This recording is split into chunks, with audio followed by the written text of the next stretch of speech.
Hi everyone, thanks for dropping by my YouTube channel this evening where I'm doing final tests on one of Andrew's Breckwell brand digital pellet stove controller.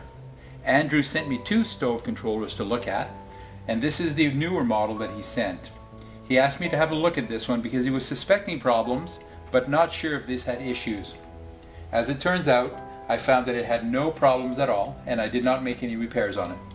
So let's go ahead and do final tests. As you can see, I have the controller connected to my tester. My tester is made up of a faceplate, and on the faceplate is mounted an actual auger motor. The shaft for that auger motor comes out the front, and I have a decal on it which we'll see spin when the controller calls for the auger to drive. I also have 4 light bulbs at the rear.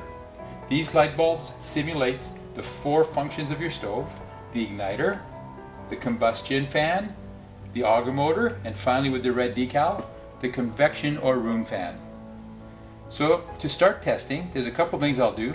I have a switch here that simulates the proof of fire switch.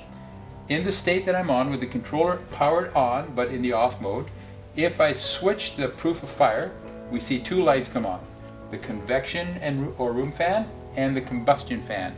Let me place a shade in front of those lights so that the light from these lamps don't make the picture quality of the video too dark. So there we have it. So the proof of fire will turn on 2 fans, the convection fan and the combustion fan. So with that off, I'll go ahead and turn the controller on and we'll see a couple lights come on. So we actually see all 4 of them come on right now. We hear the auger spinning and we see the decal here spin as well. A couple things I can do here is I can go through the heat advance. If I press on this and we see that the indicator rises up to 4 and then back down to 1. So that's to be expected, so that's functioning correctly. And if I leave it in 1, I can do a fine adjustment, which that makes the number 4 light come on. 3 off, 4, 3 off, 4, 3 off. So that's functioning correctly as well. The other thing I can do is I can turn off the fan. I can turn on the fan, off and on, off and on, off and on.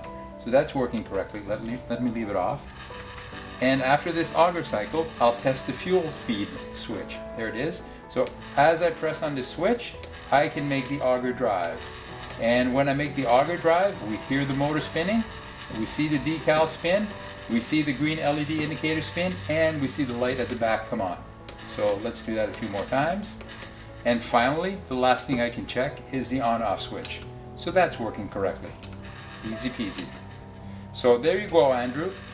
Your newer controller is fully functional. As I said, I did not make any repairs to this one. I do want to thank you for sending it to me. I appreciate that very much.